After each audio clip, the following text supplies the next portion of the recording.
Hello and welcome to Between the Lines.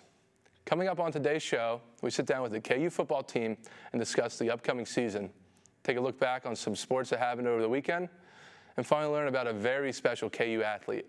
Stay tuned.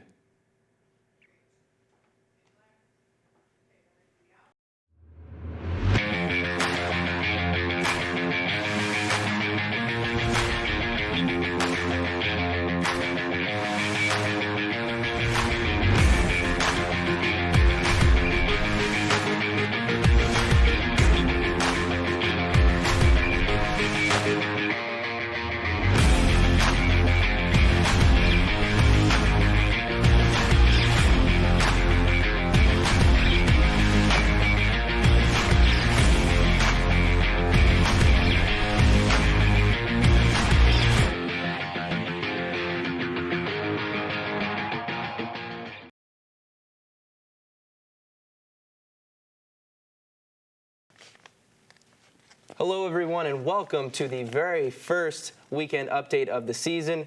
I am Steve Weiss. I am Vincenzo D'Ancona. And we've got a lot of stuff to get into, so let's get into it.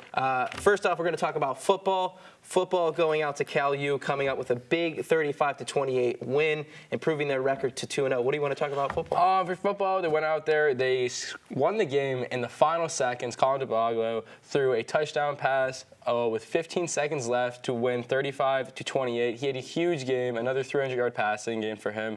Over six in his career, if I'm not mistaken. Yeah, 6. So it was huge for him, a huge day through the air.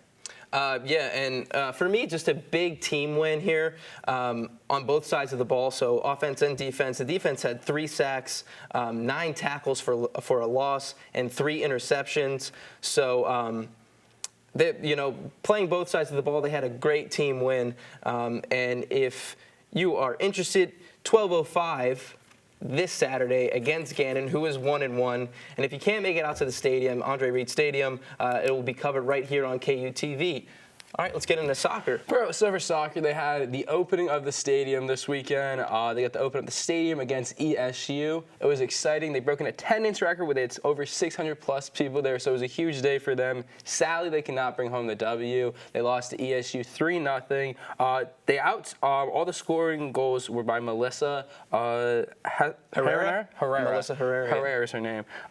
KU shot 14 shots and ESU's 8. They won everything statistically. The issue was they just could not put the ball in the back of the net. The thing is, though, I think with their team, I think they're determined enough to where they're going to eventually turn the season around. I think they're maybe stuck in this rut here, but I eventually feel like they're going to come back out on top. I see that too. I just think there was a lot of emotions with the new field being open. They really pushed for that, I know, for past few years. So they're probably just weighing on that. Other than that, I think they're doing well. I think they'll have a bounce back game in the next few weeks.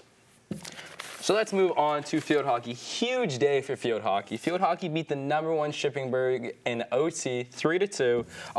Rachel Dustin got the goal in game-winning style.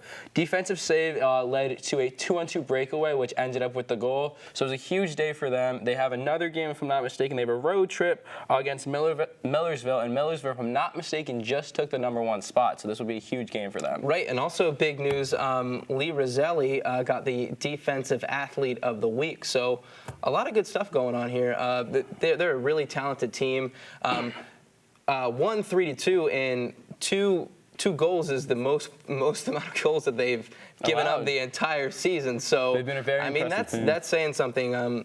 I don't know, championship bound, Vince? I would hope to see. I mean, they've beaten the #1, and when you can beat a #1, it shows that you can play. If they can end up beating Millersville again, I will be very impressed. And you can be really looking at that. They moved from 7 to 4, if I'm not mistaken, in the polls. So hopefully for these Golden Bears, they can keep moving up and they can just keep doing what they're doing. So I think we can also get into a little bit of volleyball here. They overcame a 2-set deficit to defeat Goldie Beacon 3-2. Head coach John Gump got his 600th career collegiate victory.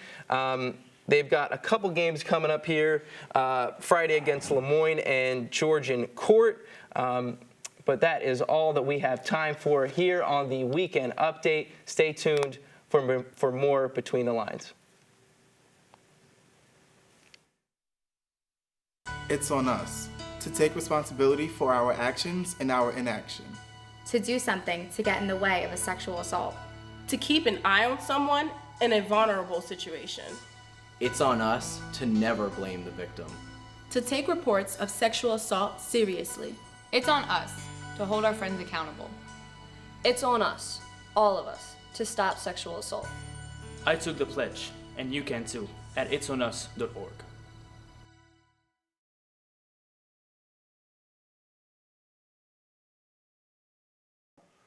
Welcome to Inside the Locker Room. I'm your host, Hunter Velicki. Coming up this football season, the Golden Bears were looking to pick up and improve on where they left off last season.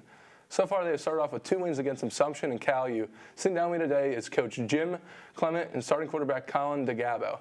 Thank you guys for taking your time out of your day to sit down and talk with us. So starting off, you guys last Saturday went to Cal U and came out with a big win. How did that feel? Go ahead, Colin. It definitely felt great to go out in that kind of atmosphere and go out there in the West and actually get a win under our belt. So it's definitely a good stepping stone for the season. So we'll see what happens this game. Yeah, it was a tough game. They're a very good football team. I don't think we've won out there since 1994. Wow. So it was a big win for us. Last time we were there, we lost in the PSAC championship in 16. So it was a good win. It's a long trip, so it's always nice driving back to K-Town with a win, especially when you're coming from that distance. Now, Colin, what did it feel like when you're going out there after they just scored a touchdown with a little over 2 minutes left, and you get out there with a little under 2 minutes and have to drive down the field and score? What was going through your head when you got out there? Nothing was going through my head. Just get the ball in the end zone. We practice that all the time in practice. We do 2-minute drill. So I felt confidence in our offense. We all were together. We all went out there and just did what we do best, and we put the ball in the end zone. Now, at the start of the new season, how did you feel about your team this year, Coach Clement? I feel great. We've got a lot of good players, a lot of experience coming back. So we've got a lot of guys that have won a lot of games for us here at Kutztown, and got to the playoffs, and a good portion of those guys are back. So we feel like our leadership is outstanding, and the culture that we have right now is getting us to where we need to be. Now, what do you think some of the biggest struggles are that you face at the beginning of a season?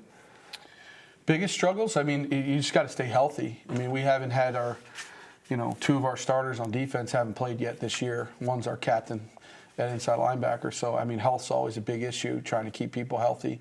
To me, that's always my biggest concern going into a season, especially when we're an older veteran group. It's not like we have to train some young guys and explain to them how we win. Once you have a bunch of older guys doing it, the young guys find out real quickly what it takes to how we practice, how we prepare.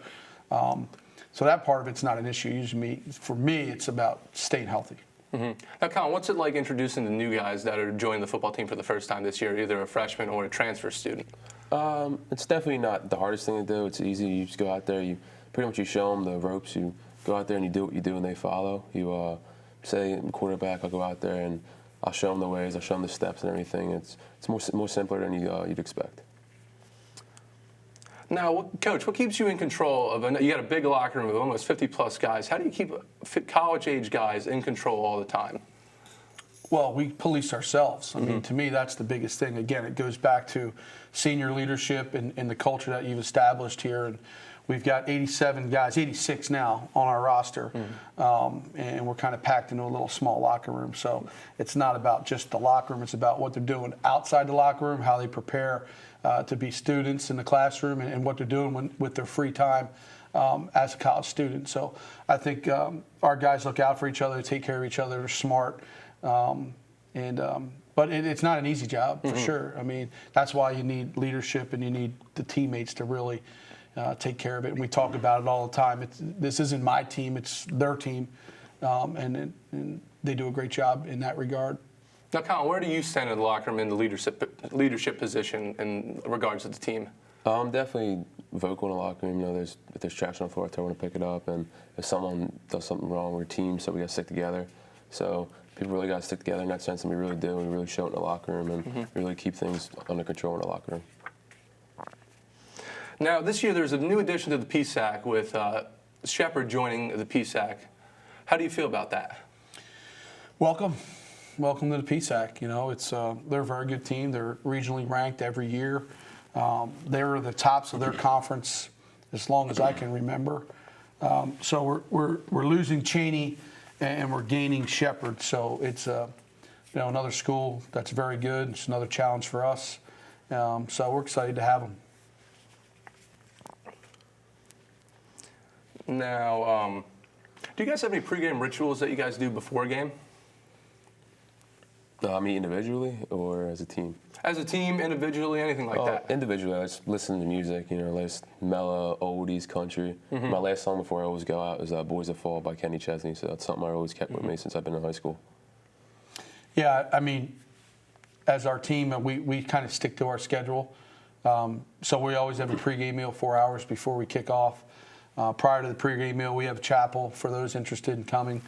And after pregame meal, it's really just get focused on what you need to do. I mean, by that time, everything's ready to go.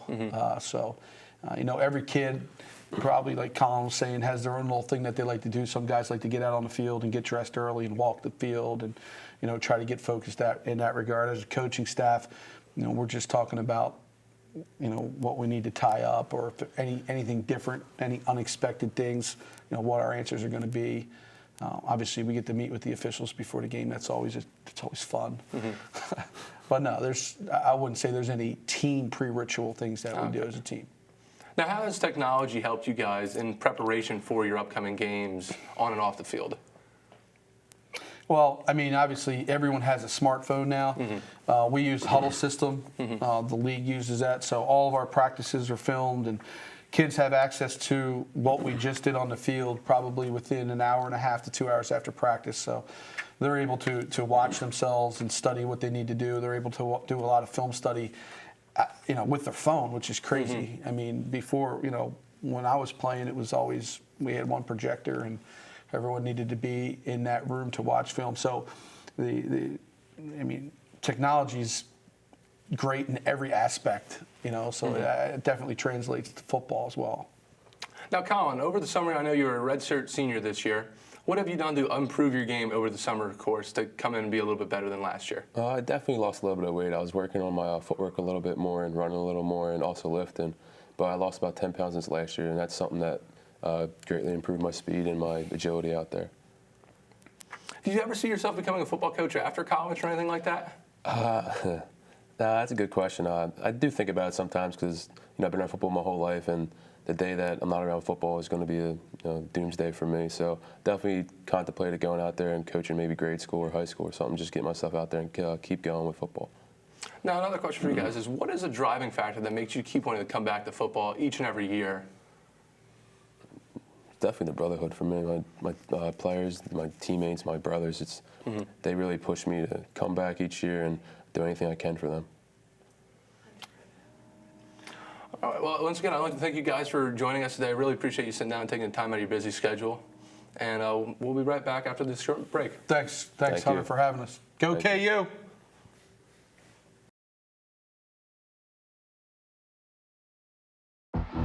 Being a champion takes more than skill, more than endless drills, more than using your head. Being a champion takes the heart to give it your all, the agility to thrive from any angle, and the relentless drive to be the best. Welcome to Division II, where the pursuit is yours to create, and the question isn't, can you do it? It's, will you?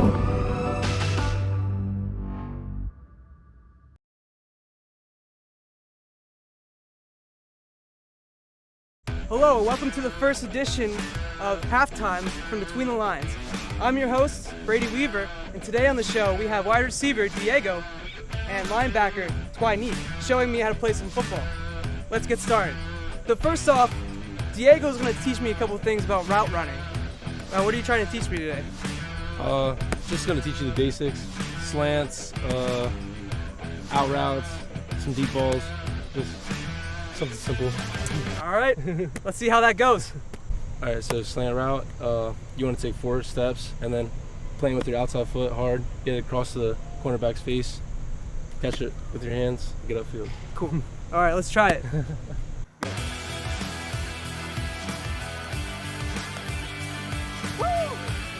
Let's go. That was great. All right, so a 9 route, you're going to want to run up, step on the corner's toes, and then run by him. It's a deep shot, so it's a I got it. We got this. Yeah. Let's do it. Take a shot. Okay. I'm gonna just throw it up to you. Okay.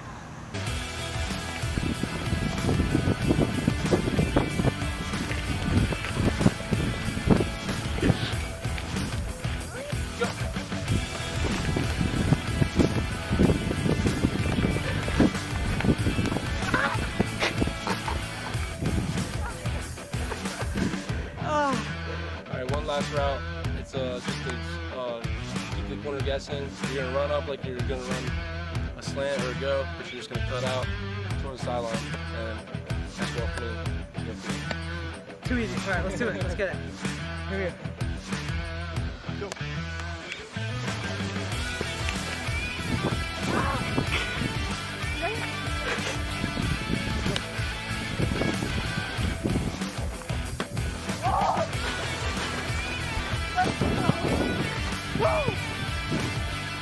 So now, Twyneek's going to teach me how to play some football on the other side for the defense. Let's see what he has to teach me today. Got something for you. Got a few drills for him. I'm going to show Brady here how to play some defense. We're going to show him how to deflect some passes and get some interceptions. Let's get it. Go.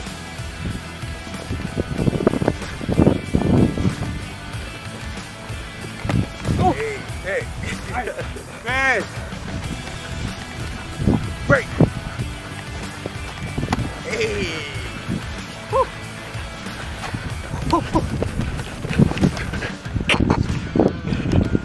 Hey. Dang it. Nah, that might have been the best one. All right, next we're going to do some outbreaking drills to help Brady out with pass deflections. No more interceptions. Now we're going to do pass deflections, breakups. I need it. I need help. Help me. Come on. There we go.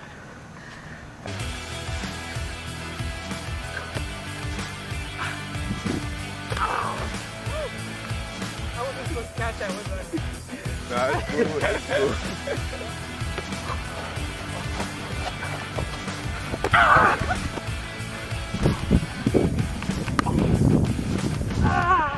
Let's go! Woo!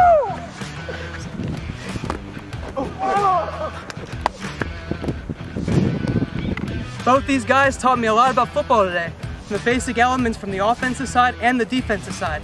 Now it's time to test my skill and to see if I can make the football team or not. Maybe I will, maybe I won't. Let's find out. Go.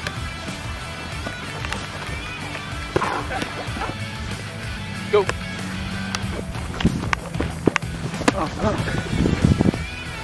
Go.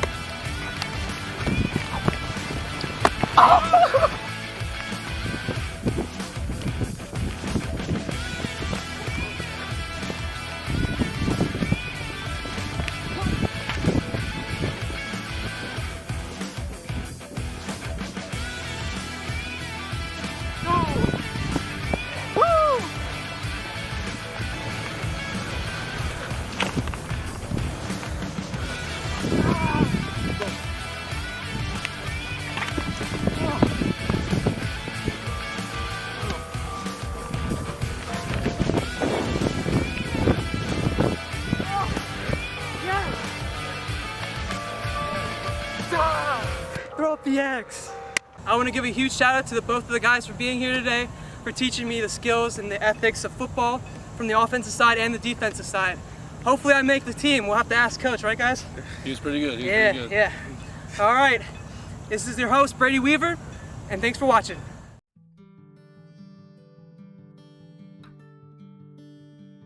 As Division II student athletes, we are committed to being our best. Division II National SAC is proud to partner with the Sports Science Institute to play a role in the cardiac safety and health of student athletes. Although many student athletes with heart conditions live healthy, active lives, up to 10 NCAA student athletes die each year of sudden cardiac death during athletic activities.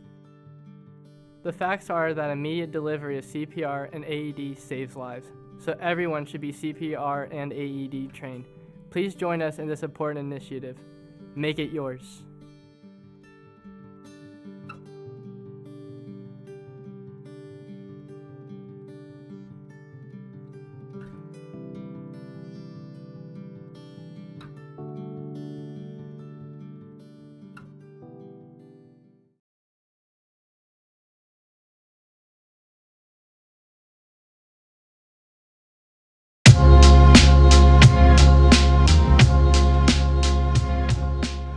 name's Justin Tyndall. I'm from Dallastown, Pennsylvania, or York, Pennsylvania, but I originally was born in Baltimore.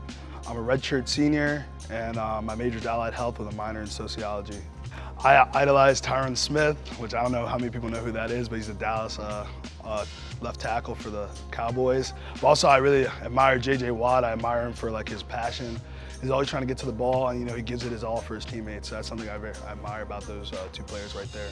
I played football since the 8th grade, and it's actually a funny story about how I started. My mom never wanted me to play football, and one day I was going to the bus, and my friend didn't get on the bus. I asked him where he was going, and he said he was going to football practice. I was like, oh yeah, I want to go. So I ended up going, and it just stuck ever since. And she didn't find out about it until like a year later, but then she figured it was fine, so I guess I was bigger than all the kids back then, so yeah.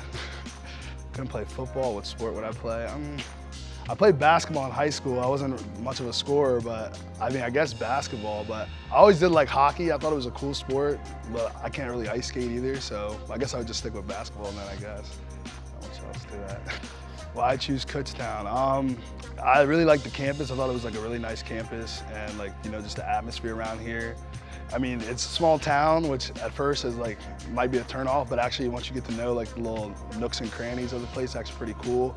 And you can have your car on campus as a freshman, so Reading and Allentown are pretty close in major cities around here, so that's why I picked it. And also the football program was on the up and up, so yeah, that's why I picked it.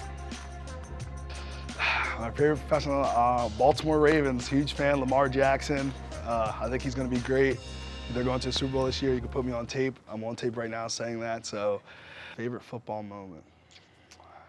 I'd have to say the Shippensburg game, double OT. And this is a funny fact about like that whole, that's the first time we ever kicked a field goal all season, which is unheard of really. So, and the kid, like I still remember the announcer when I watched the tape again, he's like, and it's good. Like he was like surprised. So I thought it was kind of funny and like a great moment that we had there with the team. So I really appreciated that moment in my football like career. Game day rituals. I got rid of this one, but in middle school and high school, me and my friend used to punch each other in the stomach before the game to pump each other up. But once the kids got a little bit bigger in college, I decided we should probably stop doing that. So, yeah, other than that, I'm pretty chill on game day. Like, I'm just like pretty calm and like cool and collected. So, other than that, I don't really do anything specific. I might do the same thing and I just don't even realize it, but I just kind of just live in the moment, I guess. I try to, if we do win, I do try to wear the same stuff that from the previous like game. If we do lose, I might try to like switch something up a little bit. Like maybe I'll like get my wrist taped a little bit higher or something like that. But other than that, I'm not super superstitious, but it's always in the back of your head, like, when you win, so you want to keep it up, the same stuff. My favorite sports movie is Remember the Titans, just because, like, everybody that came together, their whole backgrounds and things like that. And I really just appreciated, like, the whole story they had. And plus that locker room scene of them singing, like, ain't no mountain high, ain't no valley low. It's good stuff right there.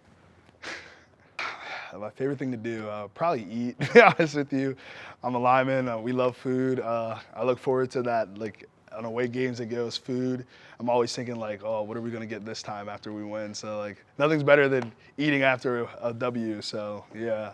Yeah, other than that, like lineman, we just bring my lunch pail to work every day and just, grind. So I don't really have anything else besides that. I just try to do what I can for the team. It's time to make the PSAC yours. More than 7,500 student athletes working to become champions in 23 championship sports at 18 universities, educating more than 118,000 students, and supported by an alumni base of over 900,000. All in and all ready to make the PSAC yours. It's the Pennsylvania State Athletic Conference.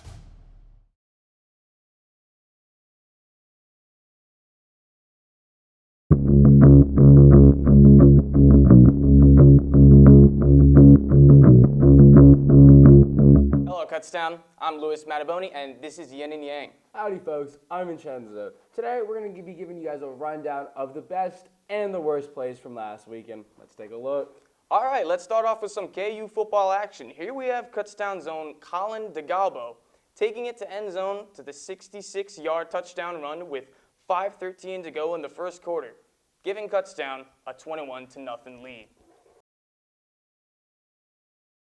And here we have Assumption's quarterback Easton Turner connecting with wide receiver Brevin Easton. He thinks he scored a touchdown, but sadly the ref says he stepped out of bounds.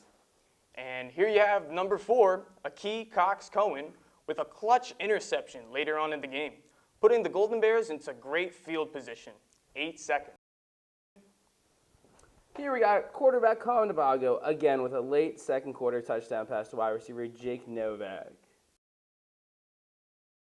Here we have a not-so-top play as we see Kutztown's own Kyle Sapp intercepting Assumption quarterbacks Brevin Easton. And again, we have Colin Debago again running the ball into the end zone. He would end the game with 2 rushing touchdowns and 89 yards on the ground. Next, we have another oops moment as Kutztown's PAT is blocked by Assumption. And here we have a pretty bad Kutztown play where their field goal gets blocked and then immediately picked up and run all the way into the end zone. And he is miles ahead of Kutztown to the point where they actually stop running their very fastest. The final score of the game ended up being a real close one. Kutztown 54 and Assumption 16. The leaders on offense included Colin Debago, Abdul Hassan Neblet, Jake Novak, and defensively included Sean Turner Ortiz. Well, it's been fun, Kutztown. We will see you next show, and as always, go Golden Bears. I'm Louis Mataboni, signing off. And I'm Vincenzo. Have a good one. Thanks for joining us this week. Be sure to tune in next week when we visit with the women's soccer team. And remember, outside the lines, you only get the scores, but between the lines, you get inside the locker room.